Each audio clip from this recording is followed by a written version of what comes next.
Hello, Marina. Hi. Hi.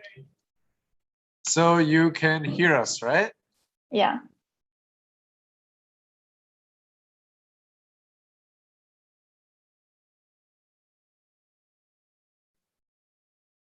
Oh, so sorry. Can you hear us? Hello, Marina. Yeah. Hi. Hi. Oh, so you can. Now I can't because you just muted yourself.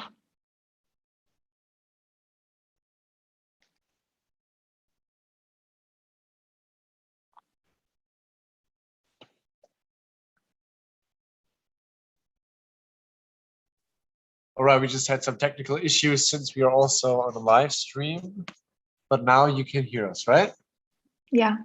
Okay, great.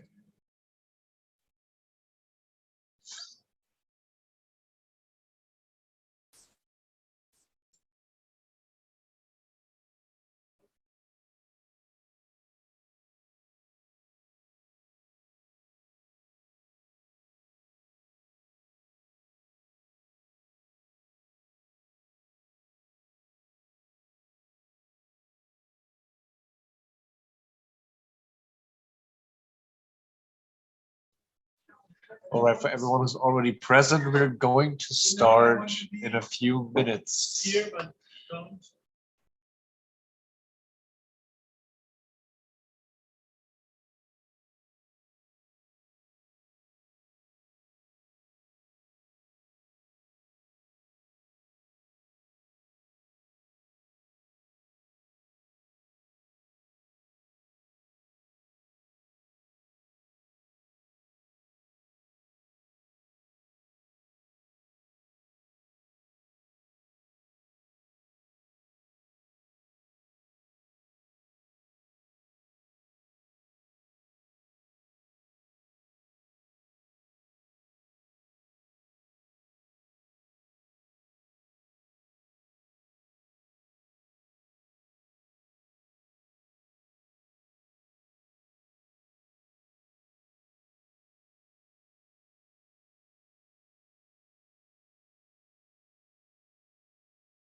All right, for everyone present, just a quick reminder that this is also streaming on YouTube.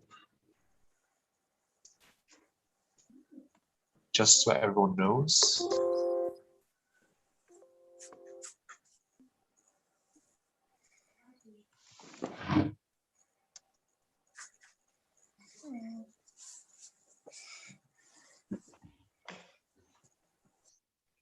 Without video for now, because I don't think we need it just now.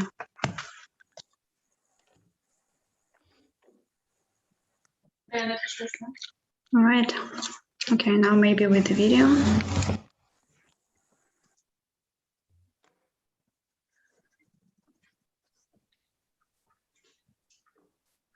All right. That's a good picture. Yeah, better than the built-in one.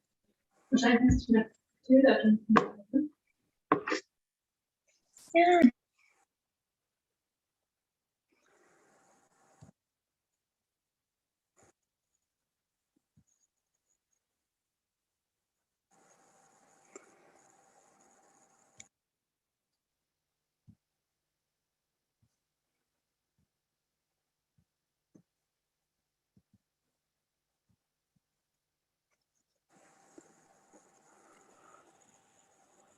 Well, I guess that was my cue to start.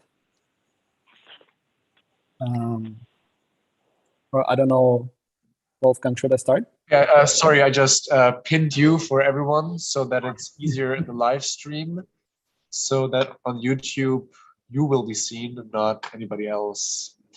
There's still some questions, so I just wrote some questions in the chat, so I'll just say we start in 2 minutes. Is that okay?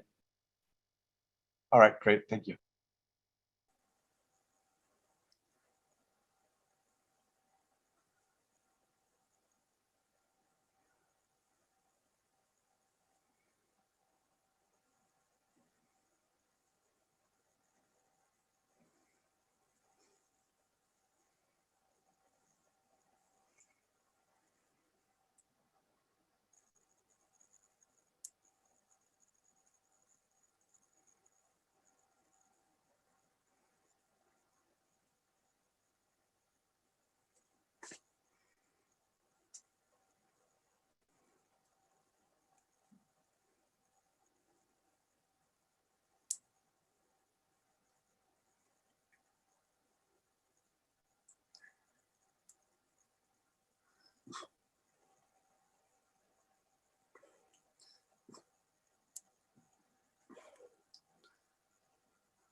All right, hello and welcome to the second part of the workshop. Do you remember? Today, our guest is Fabian Heindl from the LMU, the Munich University, and he's going to present us the LediZ program, and I'm very happy and proud to have him with us today.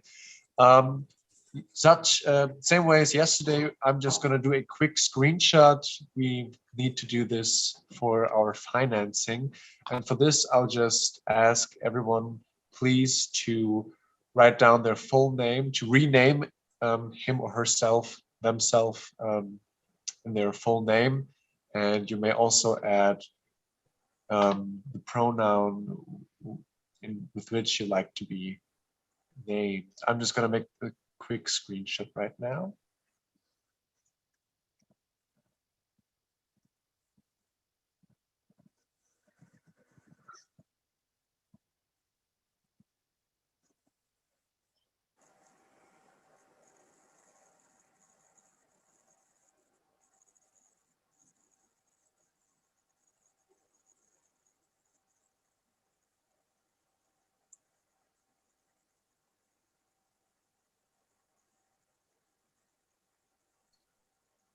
All right, we're done so far.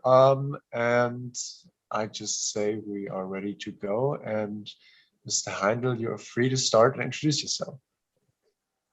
Well, thank you very much. I mean, I have to say it's a bit strange to see myself in the center. I'm usually not used to that, but gonna make the best of it. So let's start.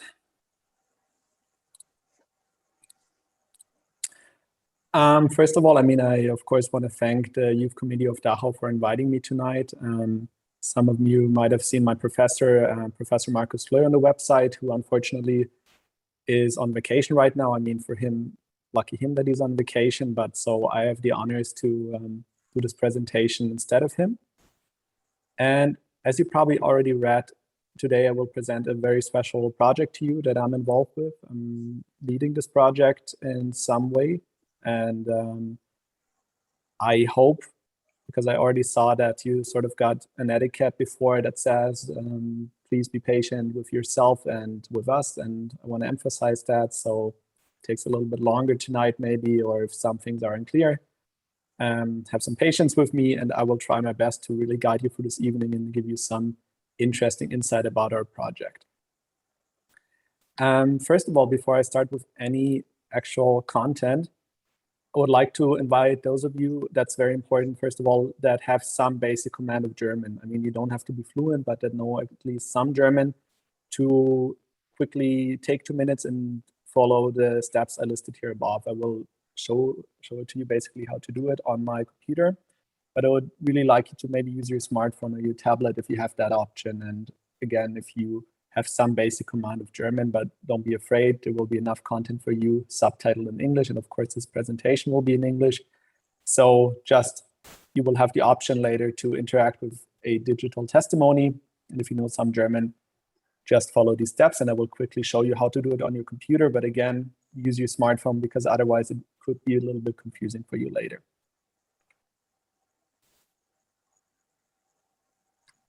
So let's see. Exactly, so here you can see my browser, and all I will do right now is type in the link that I posted in the presentation. Oops, sorry. You can choose either of those links, it doesn't really matter.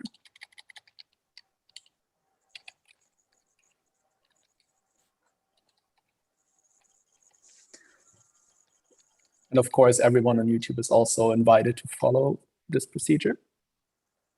Oops, I think I made a mistake there, sorry.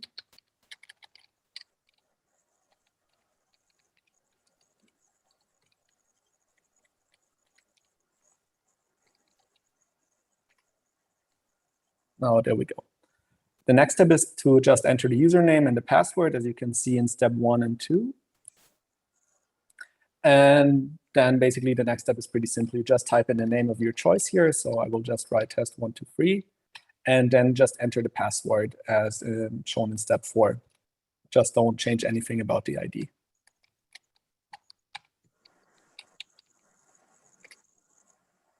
And then the last step, just choose microphone.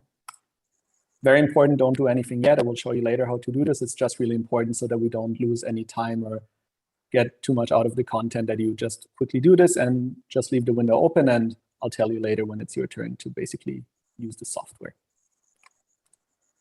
I will maybe give you another 30 seconds. You can give me a thumbs up if everything worked for you, or just tell me if it didn't.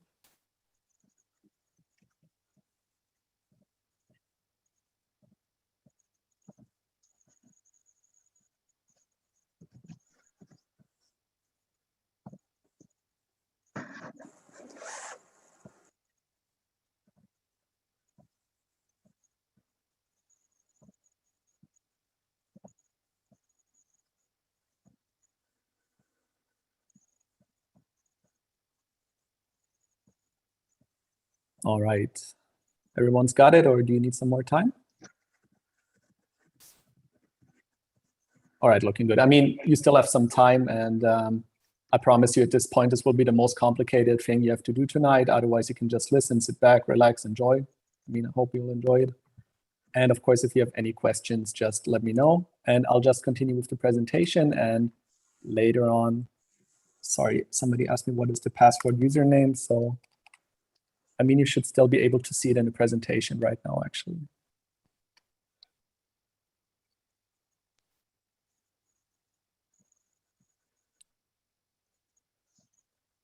We just don't see the presentation now. We can only see your browser.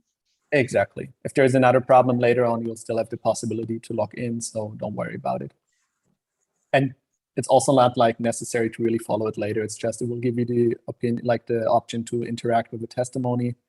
But again, not necessarily a step you have to take in order to follow the presentation. And somebody also asked me, can I do it later, please? Absolutely, you can. That's your own choice. All right, again, promise. Excuse me, Mr. Heindl, we see your browser right now, not your presentation.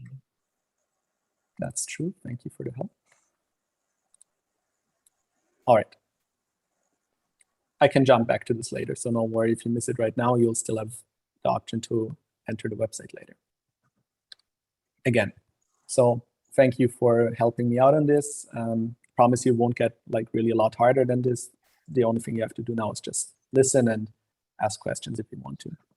Basically, there will be 4 big parts that I want to show to you today. First of all, what are digital interactive testimonies? I mean, if you read that word, it's kind of unintuitive. You might know the word testimony, you might know what digital means. You probably also know what interactive means, but it's probably pretty hard to picture something if you've never heard about it before. So I'll give you a quick introduction about the format. And then in the next step, I'm going to present our project to you, because we're not the only ones developing those interactive testimonies. And then in the third step, which might be the most exciting for you, you'll have the chance to do some personal interaction with one of the testimonies we developed. And in the end, which is probably the most exciting part for me, I would like to go into a discussion with you about the question, could digital interactive testimonies contribute to future education? And I mean, if you don't have any ideas on how to answer that question yet, or how to share your opinion, don't worry about it. You'll learn plenty of things about it like beforehand. And as you probably saw, like I like to talk a lot, but I think sometimes I probably talk too much, and it's better to let some pictures and other voices speak for me. So there will be 2 short videos today. And before I actually enter with any information from my side, I will just quickly show you a video before that will hopefully help you ease into the topic of today. All right. And by the way, it has subtitles, which I entered for you, so I hope they will help. Die Zeitzeugen gehen uns allmählich aus, weil sie einfach altersbedingt wegsterben. Ich heiße Ivan Quick. Ich heiße Karin Wittmann. Ich heiße Ramona Sendlinger. Mein Name ist Bruschinski Rosita. Hallo Frau Bruschinski, wo sind Sie gerade? Ich bin hier in einem Filmstudio und versuche euch zu vermitteln, wie Sinti und Roma denken, fühlen und leben. Und wie leben Sinti und Roma? Heute modern, so wie jeder andere auch. Ist Deutschland ein guter Ort für Sinti und Roma? Ich würde sagen, wenn sie sich nicht so in den Vordergrund spielen und sie nicht gerade ein Schild umhängen, ich bin Sinti oder Roma, können sie es ganz gut hier leben, ja, würde ich schon sagen. Haben Sie Ihre Identität schon einmal geheim gehalten? Gezwungenermaßen ja, um einigermaßen normal leben zu können, ohne irgendwelche Vorurteile. Und haben Sie auch Ihre Identität schon einmal geheim gehalten, Frau Sendlinger? Ich sage immer, ich bin eine stolze Zintize und ich bin so stolz, weil mein Volk hat niemanden getötet.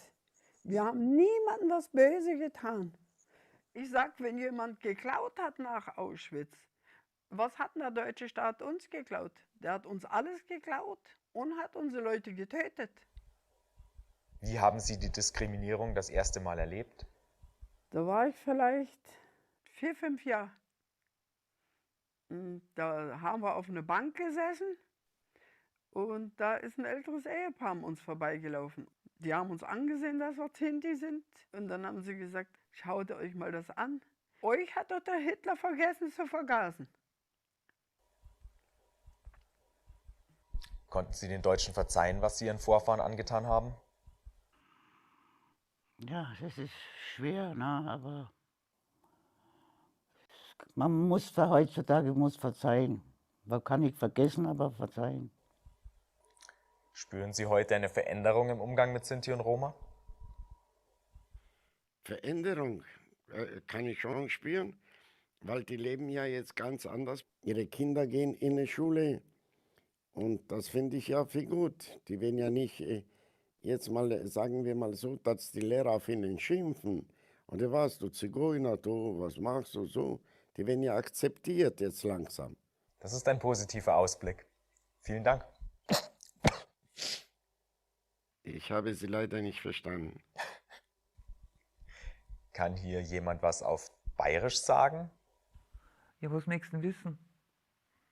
Ich wollte nur gemein sein und Ihren Antwortkatalog testen. Ozapft ist. Na dann, lieben Dank fürs informative Gespräch. Bitte, gerne. Auch Ihnen vielen Dank. Gerne doch. Einen schönen Tag noch.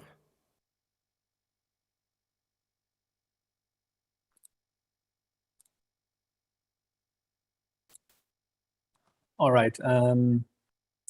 Quick thumbs up. Did everything work for you? Could you see it and hear it? Perfect. I mean, very happy to hear that. As you saw, that was a bit of a cheesy intro movie that we did about the project. It's basically for the filming company that helped us do this project, to just basically explain to people how this project works. And that's probably, or at least I hope so, going to help to now explain to you what digital interactive testimonies are. They're essentially, if you look at the format, a combination of video data with the possibility of personal interaction, which we, or most projects, achieve through the use of special algorithms and what we call a weak artificial intelligence. And it basically originates from 2012. I mean, sometimes debatable, but 2012, 2013, at the USC Shoah Foundation, so at the University of California. And the Shoah Foundation, which is located at the University of California and was founded by Steven Spielberg, and basically inspired by the movie not Sophie's Choice, excuse me, Schindler's List. And basically this foundation has been recording survivor testimonies of the Holocaust and of other historical events since about 1995. And since 2012, they have been working on this new format. And there's currently 3 projects working on this format. That's Dimensions and Testimonies, so of the foundation I've just mentioned, of the UC Shoah Foundation in the US. Then there's the Forever Project, which is located at the National Holocaust Center and Museum in the UK. And then there is Learning with Digital Testimonies, or as we call it, LediZ, at the LMU Munich in Germany. And these formats are frequently used or developed for the use in museums, exhibitions, schools, universities, other public events which are tied to this topic. But I will explain a bit about that later, just some quick information for you to start. How are they produced? This is, of course, drawn from our personal experience that we have from producing these testimonies and also talking to people in the field. But it's essentially, I mean, sounds simple. It takes a long time and there's a lot of work involved. But first, what you have to do is, of course, find somebody that's willing to give their testimony. Then you have some like a period of preparation where you essentially develop a pool of questions. Then you go into filming process, which means you do stereoscopic recording, which means like 3D recording of the answers that the participants give you or the survivors give you to the questions. Then you have a development phase where you implement the video data in a database. And then later on some testing where you basically train the algorithm and conduct studies to improve the algorithm so that the whole process of matching questions that people ask, the answers that are attributed to them work better. But again, some more about that later. It was probably a bit confusing for you to hear all those working steps right now. So first of all, how does this whole format actually work on a technical basis? The first step you always have, basically, it's a format that's dependent on input. So it will not work without somebody doing something. It's not like a movie where you can just click the button and then watch it. It only works if another person basically interacts with the format. And this happens with a very simple communicative act. You ask a question or give any voice input, like you can just say hello, like in step 1. And we use a smartphone for this, but you can also use a microphone, whatever. And then there is a special software which basically transcribe what you just said into text, because I mean the computer is not able to process normal human language. It needs like it on a text basis. And this text is then basically inserted in an algorithm. We use Google Dialogflow for this. And what this program does, it takes the text that it just received, runs it through a database where we have like video files attributed with normal questions that we asked and variations, and looks if there is any original question or linguistic variation of this original question which matches the question you just asked. And if that happens, you basically have a match, and it gives a command to the program to please play the answer file that was matched to that question. And then we have a 3D projector and the file is returned back to you. I mean, it's a very simplified structure, but that's essentially how it works. That was about the technical part of the format. Now, how did we start, or why did we start to develop these interactive digital testimonies? The origin was in 2018 on a conference on Holocaust education that we hosted here at the LMU Munich with researchers from several countries. And back at the time, these formats were becoming increasingly popular in the scientific community, but also in popular culture. And we wanted to know, like, could we actually use these formats, which were mainly used in museums back at the day or at special events, for education in schools and universities in the future? Because the problem we're facing is that the Holocaust survivors that are still alive will probably, and very unfortunately, pass away soon. And could this be essentially a format that we can use in schools in the future in order to provide at least a sort of simulation or experience that can simulate what a real survivor talk could feel like? And the problem we faced, and why we didn't just research the testimonies that are being developed in the US and in the UK, was because they only exist in English. And as we all know, I mean, we constantly all work on our language skills on a daily basis, but most students in 8th grade or 9th grade, at least in Germany, are often not as proficient in English that they could meaningfully interact with this testimony. I mean, they would probably be able to formulate questions, but if you have a lack of language skills, it will necessarily, or at least that's one of our hypotheses, always inhibit the connection you can build and also inhibit the sort of interaction you can have.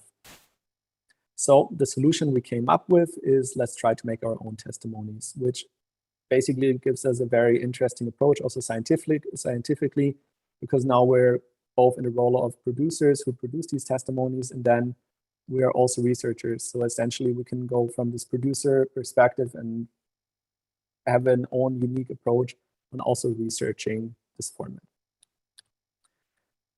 Our first project, as you will see in a second, there is basically 3 of them, was in 2018, where we produced 2 interactive testimonies with the Jewish Holocaust survivors, Abba Noah and Eva Umlauf.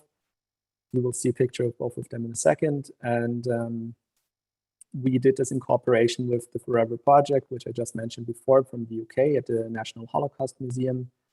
The filming took place in Nottinghamshire in the UK, so that's basically, for those of you who know Robin Hood, very much located in the Nottingham Forest in the middle of nowhere, but was quite the interesting experience.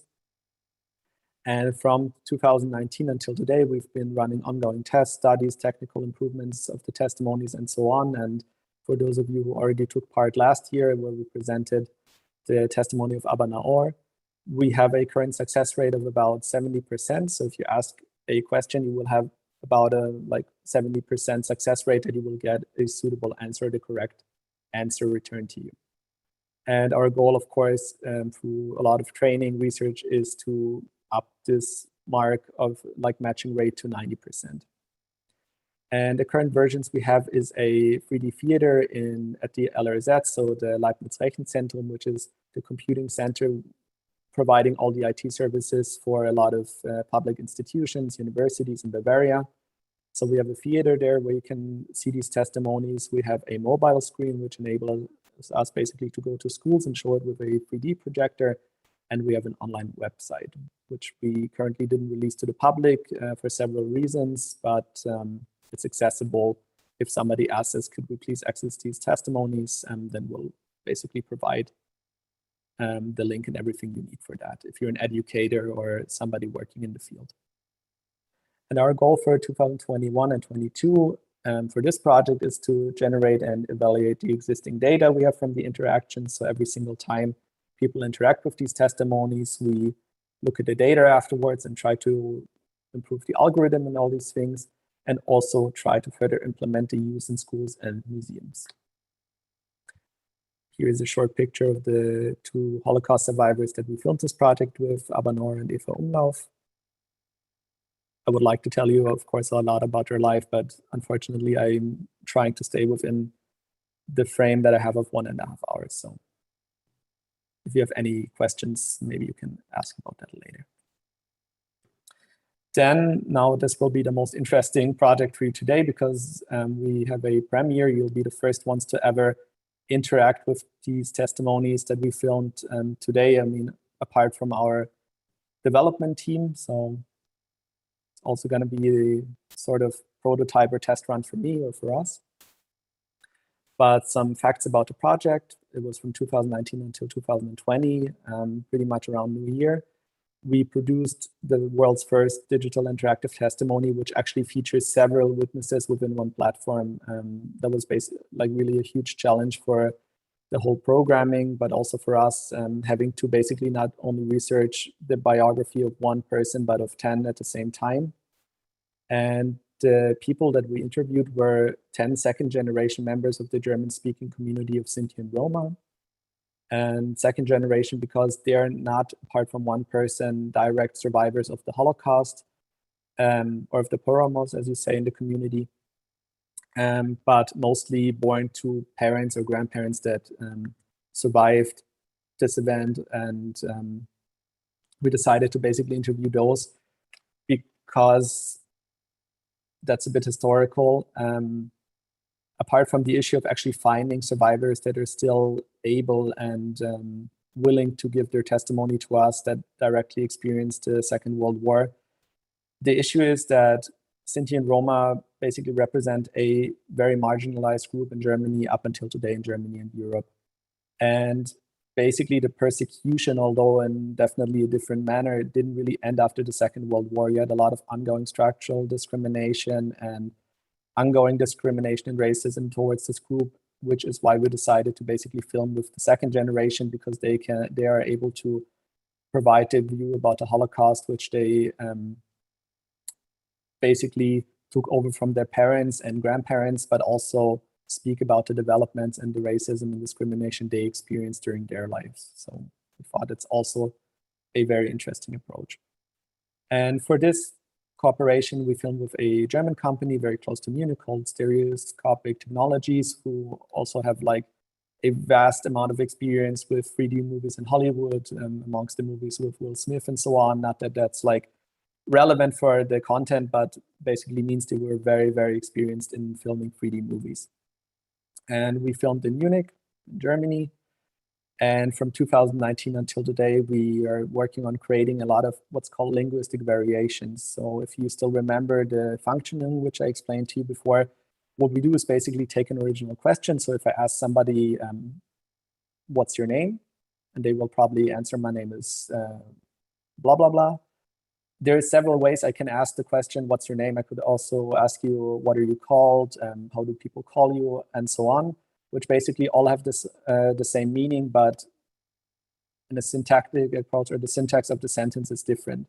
So in order for this testimony to really work, we need to create as many linguistic variations as possible. And there we also face a big ethical challenge, because in the end, it's very important that we stay true to the original meaning of the question to prevent later distortions of content. I mean, if you ask about somebody's name, that's probably less problematic, but if you ask about political opinions, historical events, it's very important and dear to us to not distort the original things the witnesses said by creating wrong linguistic variations, by deviating too far from the meaning.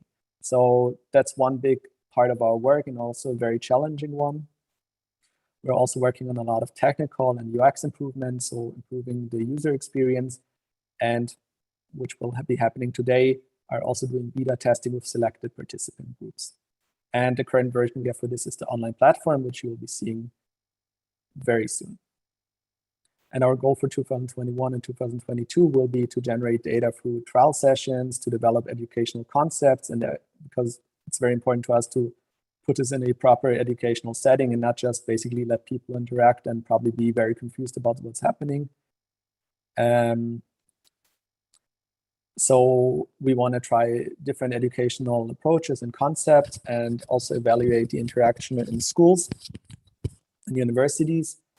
And then we plan to have an official release of the implementation in schools and museums, so to enable schools and museums to use it by no later than the end of 2022, in case Corona is working in our favor. I just had a message that some people said that the volume got lower. Is that a problem for everybody, or can you all hear me? Yeah, everything is all right. Okay, perfect. Thank you very much. Here's also a quick picture about the group that we interviewed in our second project. You don't have to remember all those names now. That's not crucial, but I mean, in order to sort of course, also pay respect to this group, it was important for me to list it. And now, before we go into the interaction, and I'm also going to show you another short intro movie, I just want to tell you about our latest project, which is called LediZ. You see, we're not very creative about our names, but we also like to keep things simple. We started at the beginning of the year to produce another testimony with Tilly Schmidt, who is also a syntetzer, but in this case, a direct Holocaust survivor, in cooperation with the Foundation Memorial to the Murdered Jews of Europe. This is a very long name, and some of you might know it under the German name Stiftung Denkmal der ermordeten Juden Europas. They're very famous for building those memorial stones in Berlin. So if you've ever been to Berlin, it's a huge memorial, basically looks like a maze which you can walk through. And we were very happy to basically cooperate with the foundation to create this testimony with them. We were again filming with stereoscopic technologies, and this time in Mannheim, because Tilly Schmidt is already 97 years old and was unfortunately unable to travel to the studio we have close to Munich at the filming company. So what we had to do was to travel to Mannheim and basically prep a hotel room to be a studio, which was incredibly challenging. But in the end, I think we did a pretty good job, and it looks very, very good in my opinion. And the tasks for us are the same. Until today, we're trying to now work on linguistic variations and improve the whole platform. And we also want to achieve the same goal of develop educational concepts, evaluate them, and just see how people react to this testimony once we can release it from our internal testing. All right, yeah, so another picture of her, just because we recently met her, I want to give you some quick info. She was born in 1924 in Thüringen, which is sort of in the south or middle of Germany, arrested and imprisoned in Strasbourg in France after escaping there from the Nazis. She was deported and had to do forced labor in several concentration camps, among them Auschwitz-Birkenau and Ravensbrück. She witnessed how almost her entire family and her 4-year-old daughter were murdered in Auschwitz. And you could say, sort of as a weird twist of fate, it was actually Josef Mengele, the very infamous doctor of the camp, who saved her life by basically slapping her when she tried to run after her family and forcing her to go back into the train. But this, of course, caused a trauma for her for her whole life, because she had to see how her family was murdered while she was basically being saved by a sadist doctor. She managed to eventually escape from Ravensbrück and survived by posing as a war refugee in Berlin, and also later testified against former members of DSS, of the Schutzstaffel, in trials in the 80s, and now gave survivor talks on several occasions. And there were also 2 books written in German about her life and her story, which I can post later on. I mean, I don't have the PDFs of the books. You can download one, the later one from 2020, if I'm aware, for free, but just so to say, they're both in German. But I hope that next year, if we'll be invited again, or in another chance, we'll hopefully be able to present the testimony of Zilli Schmidt, which you can see sitting in the chair here to you. What we'll do now, I mean, it's almost your turn. Here are the credentials again. If you want to log in through your phone or your tablet again, I would really advise you to not do it on a computer where you're watching the presentation right now, because then you'll have to switch between windows all the time, and I think that's gonna disturb the experience a lot. So probably just use your smartphone if you can, or your tablet, or another laptop. And I'll give you another minute. I hope it was clear to most of you how to do it. And once you're all logged in and you see like a microphone button, just let me know, give me another thumbs up. And then you'll have another short intro movie to just help you get to know the people in the testimony a bit better, and then we'll go into the interactive part.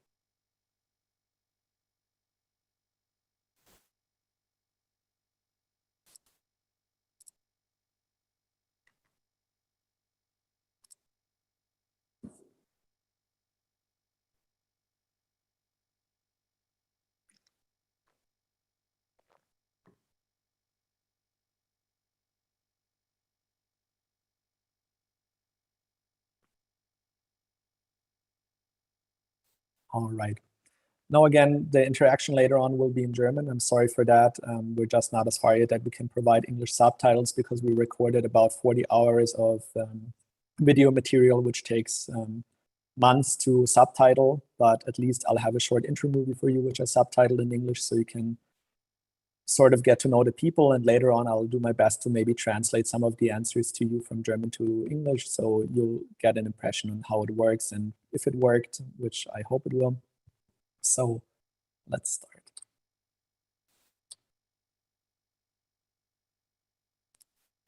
Sorry.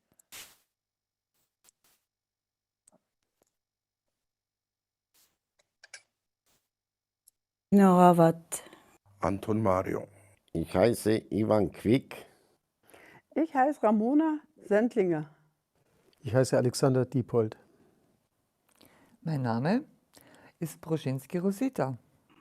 Ich heiße Karin Wittmann. Ich heiße Josef Schneeberger.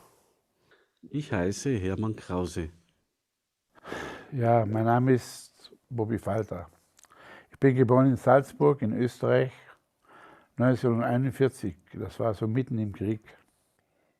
Also ich bin geboren in Polen, in Danzig, nach dem Krieg 1947. Ich bin 1951 geboren, am 9. Februar. Bin in Augsburg geboren.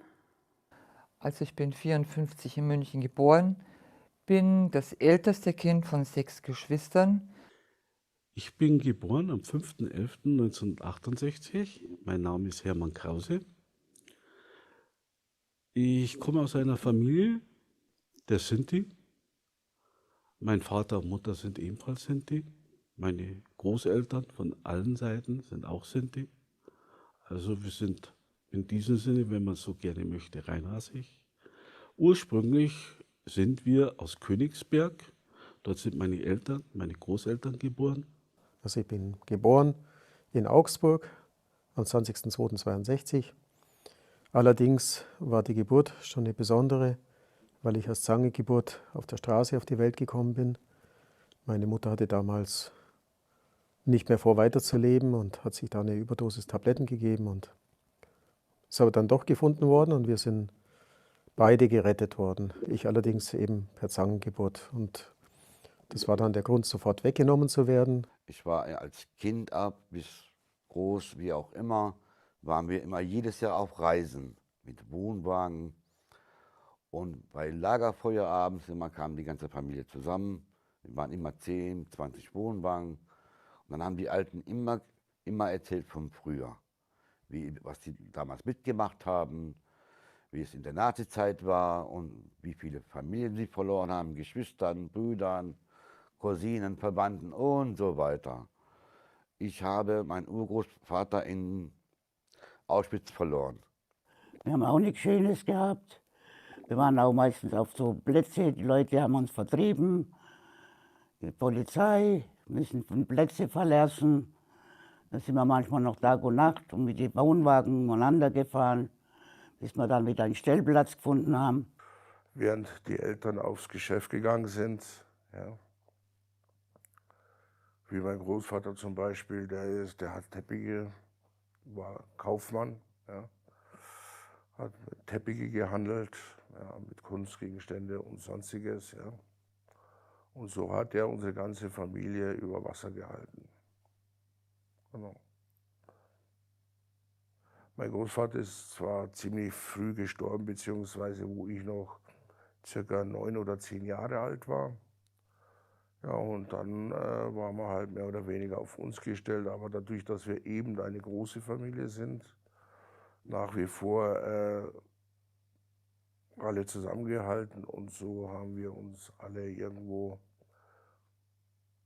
durchs Leben geschlagen. Ja.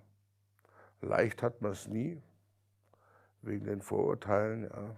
Ich meine, dadurch, dass wir ein wenig vielleicht anders da sind und vielleicht ein bisschen anders da aussehen, ja, hat man schon immer irgendwie Probleme. Ja. Also im Sommer haben wir immer gereist, sind wir immer rumgereist. Weil mein Vater war Antiquitätenhändler.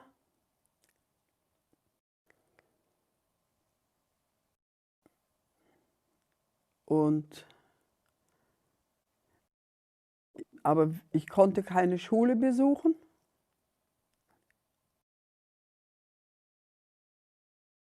Weil wenn wir zur Schule gingen, sind dann die Eltern gekommen von den anderen Kindern und haben gesagt, solange wir zur Schule gehen, nehmen sie ihre Kinder raus. Dann mussten wir die Schule verlassen. In der Vorkriegszeit waren meine Großeltern verfolgt.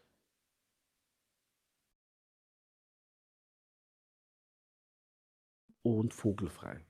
Es war noch im Kaiserreich. Sie sind aufgeschrieben worden, notiert worden und vogelfrei bedeutet, es durfte jeder, tatsächlich jeder mit ihnen tun und machen, was sie wollten. Sinti und Roma waren ja auch Verfolgte, ähnlich wie die Juden. Bei den Juden waren die Verhandlungen, die Wiedergutmachungsverhandlungen bereits 1949 durch Interessensvertreter der Juden abgeschlossen. Bei den Sinti und Roma hat es gedauert bis 1982. Erst als sie anerkannt worden sind, dass sie aus rassistischen Gründen verfolgt worden sind, erst dann ist die Entschädigungspolitik losgegangen. Und bis dahin waren Benachteiligungen erkennbar. Ich bin 60 Jahre in Deutschland, habe ich noch staatenlosen Pass. Habe ich mal, da war ich mal gemeldet in Dachau und dann habe ich gekriegt Flüchtlingspass, so einen blauen. Und dann habe ich wieder nach München umgezogen, weil hier leben ja meine Kinder und meine Frau, ne? Und Da habe ich hier gezogen und dann haben sie mir einen Pass da weggenommen, für die Flüchtlinge oder was das war. Und jetzt habe ich halt einen Fremdenpass, staatenlosen Pass gekriegt, weil das steht mir angeblich nicht so. Also sehen Sie, das merkt man schon, dass da was nicht stimmt. Ich habe ungefähr vor 4 Jahren habe ich eine Ausbildung gemacht als Schulmediatorin, 3 Jahre. Das war eigentlich die erste richtige Arbeit, was ich gehabt habe, weil früher war es halt immer so, per Telefon, wenn man angerufen hat, das hat mich halt immer so geärgert, weil ich gesagt habe, warum kann das sein, dass ich keine Ausbildung bekomme? Weil jedes Mal hat es immer geheißen, ja, woher kommen Sie? Sag ich, ja, von hier, von München. Ja, das kann ja nicht sein oder so ähnlich, weil die haben mich, entweder ich bin eine Italienerin oder Spanierin oder Griechin oder ich weiß nicht was. Und wenn ich das alles verneint habe, ja, dann kann ich ja nur noch dann eine Sinti sein, eine Zigeunerin. Das Schlimmste, das hat sich bei mir eingeprägt. Das war schon in der Schule. Ich hatte einen Direktor als Lehrer, ein großer, kräftiger Mann, richtig, bestimmt 1,90 Meter und ganz, ganz breit wie ein Türstock. Und wenn er mich was gefragt hatte und ich konnte ihm nicht so antworten, so wie er es erwartet hat, dann hat er mir immer ganz leise vorgesungen, das Schreiben und das Lesen ist nie mein Fach gewesen. Den Zigeunerbaron. Ich habe das erst gar nicht gewusst, was der da meint, bis ich dann ja so 12 Jahre alt war und den Entschuldigung, den Zigeunerbaron im Fernsehen, glaube ich, habe ich ihn gesehen. Und da ist mir bewusst geworden, dass dieser Lehrer mich als minderwertigen Menschen angesehen hat, obwohl ich nur Einsen und Zweier geschrieben habe, komischerweise. Nur bei ihm nicht, da waren es immer Vierer. Das war das Erste und das Prägendste. Und das habe ich nie vergessen. Mittlerweile bin ich schon alt, kann man sagen, aber es ist immer noch da. Ich erlebe Diskriminierung in meiner Arbeitsstätte. Ich bin ganz viel im Verkehr unterwegs. Da höre ich ganz viele Schimpfwörter über Zigeuner, über Sinti, über Rom.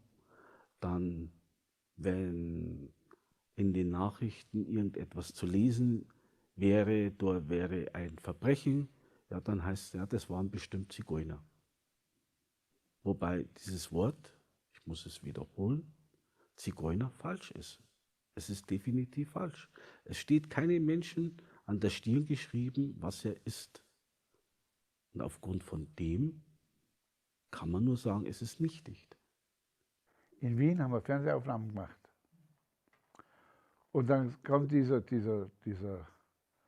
Aufnahmeleiter, sagt, kommen Sie mal vor und schaut mich an, sagt, meinen Sie mich, ja?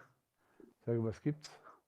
Jetzt, Sie schauen so unzigeunerisch aus, haben mich geschminkt, haben wir ganz eine braune Farbe gemacht und Bart haben sie mir hingeklebt, weil so dem nicht entsprang gerade im Bild so. Ich beantworte gerne alle Fragen, die ich beantworten kann. Ich habe nicht auf alle Fragen eine Antwort, aber auf viele. Ich habe auf die meisten Fragen eine Antwort.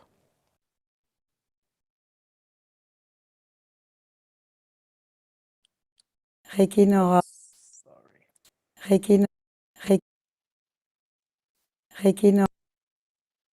All right, before we go into the discussion, what I want to do, of course, now, it's the exciting part for you, give you the option to interact with this testimony. And the way it's going to work, I already opened this on my phone, so you can see it here. You basically have the choice to select on the top to direct a question to all of the participants. Then you can later choose, or it will show you who has an answer to your question, and you can select those people.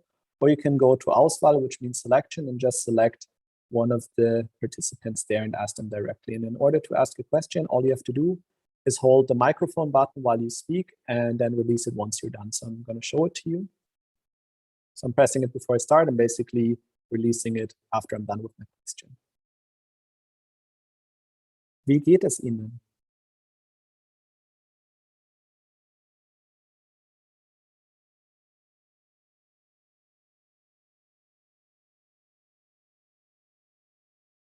Oh, I'm sorry, I muted the tab.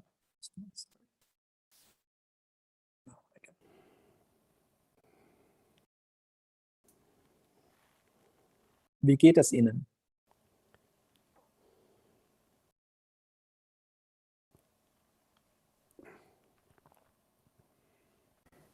Eigentlich sehr gut.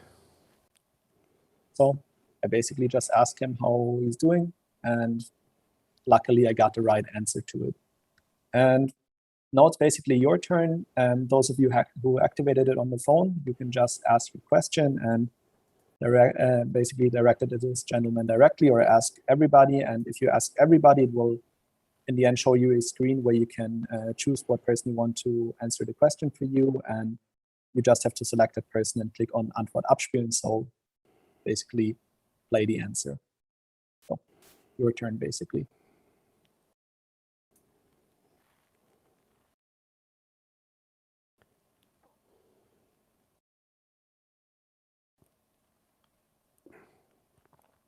And don't be scared that somebody will do it at the same time, because if you ask a question, the function will be basically locked for everyone else, so nothing to worry about.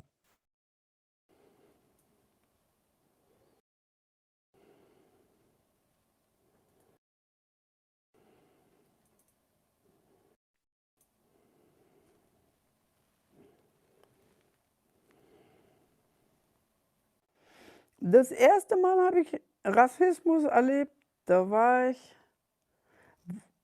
in Essen und da war meine Schwester, die lebte in Amerika. Da war ich vielleicht, ich glaube, 4, 5 Jahre.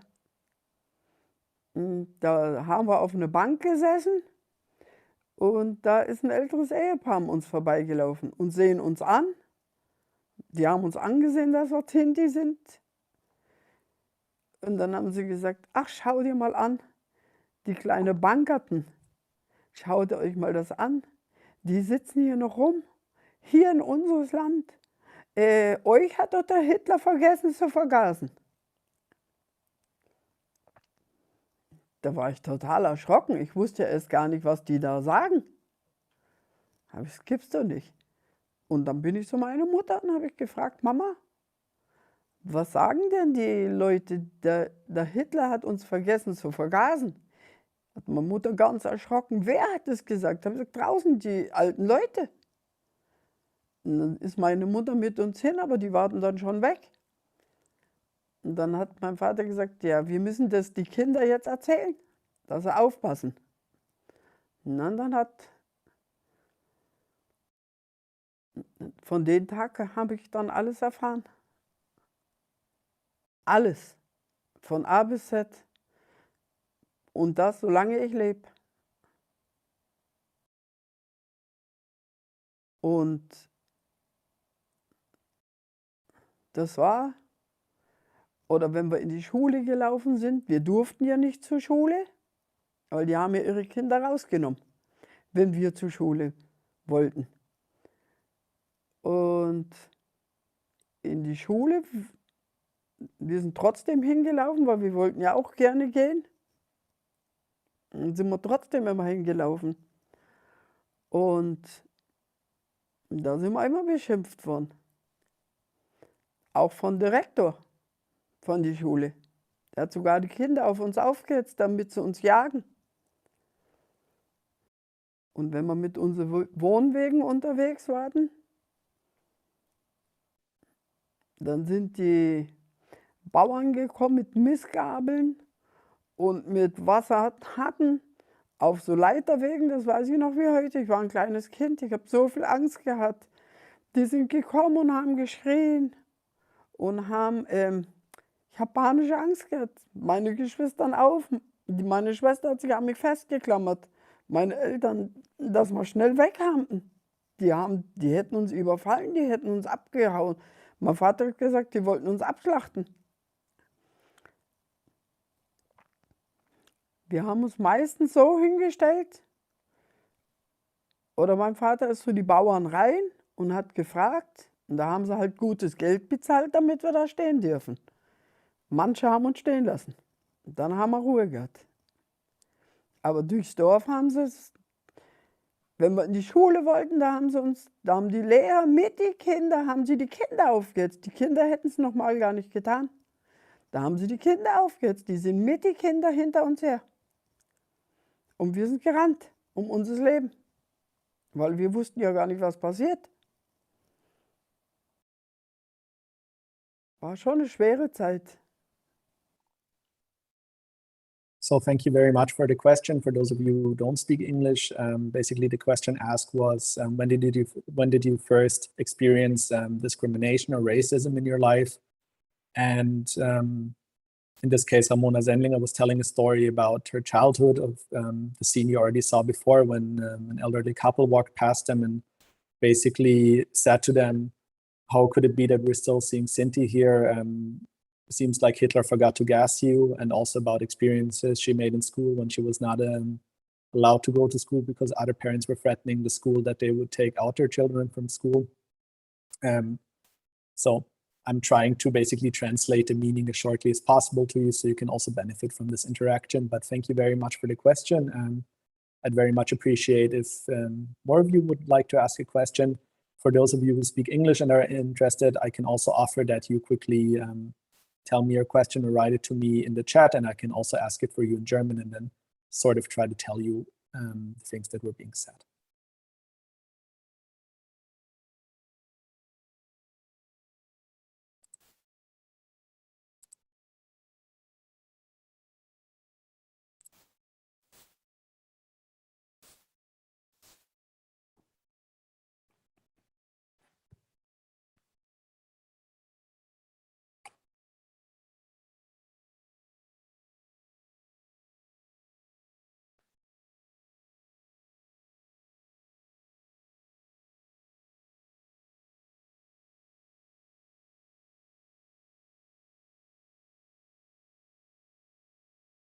Nö.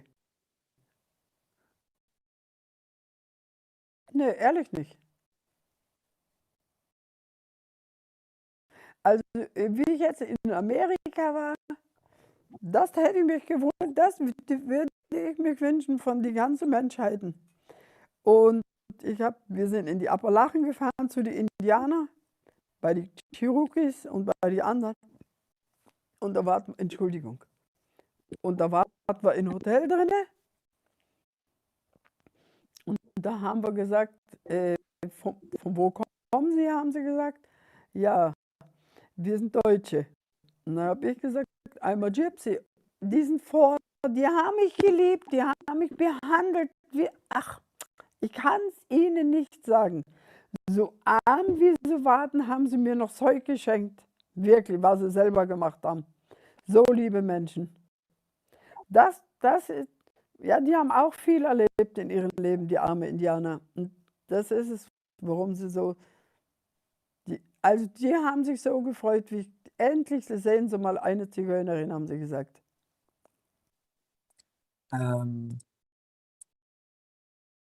Second, I'm sorry, I have to, you probably saw that it had some buffering problems. Unfortunately, the internet connection I'm having right now is not ideal, so I have to lower the video quality a tiny bit. Apologies for that. And one comment, so what happened right now, because I have a console here, so I see the data that's coming in.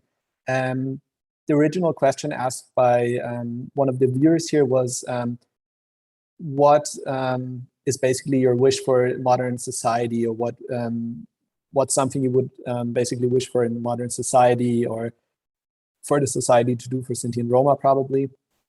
And the match we had was basically a wrong one. In this case, it was matched to the question if she would ever want to sort of get rid of her identity as a Sinti of her heritage. And this is, for example, a case where we will later on review what went wrong and try to sort of take the input that we just got. And basically in the next interaction, the match should hopefully be right. But in case, I also just saw that Mr. Obed sent me a question in English, which I will ask in a second, but just as a comment to the representatives from the committee in Dachau, if you would want a probably more suitable answer, you could, for example, now ask her what she would like, what her wish for politics were. So you could, for example, ask her that question. Or I can do it for you if you want to. All right.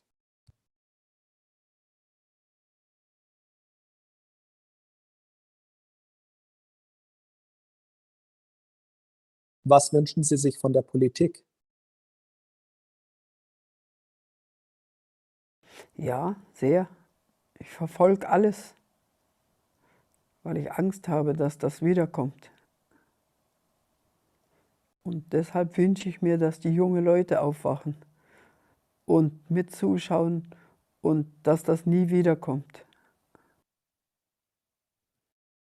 All right, still not an ideal match, but at least somewhere in that direction. I'm gonna go forward and ask the question of Mr. Obed, who wanted to know how she felt after the scenario of discrimination and how did she cope with the situation after. I will ask her a question which I can sort of associate with that question, because so it's always quite important that we keep the questions somewhat short in order to not like make it too complicated for the program, but I'm gonna ask her a question which I think could probably interest you. Wie gehen Sie mit Diskriminierung um?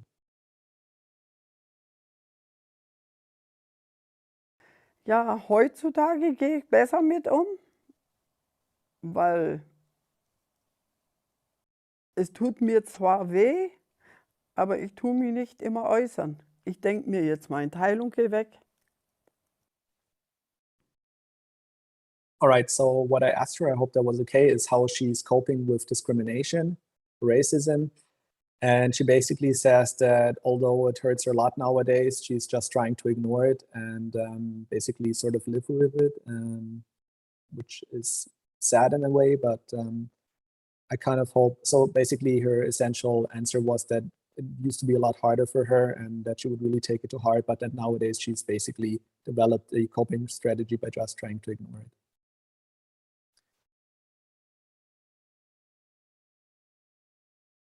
All right, that doesn't look good. Yeah, I had the same problem.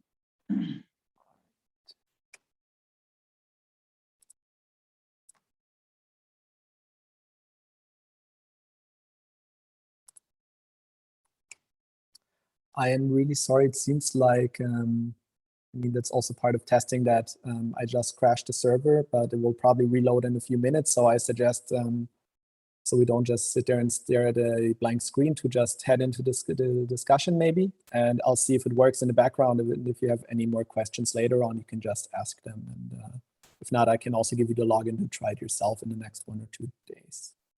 I'll just stop the YouTube live stream real quick. For our guests on YouTube, thank you very much for watching.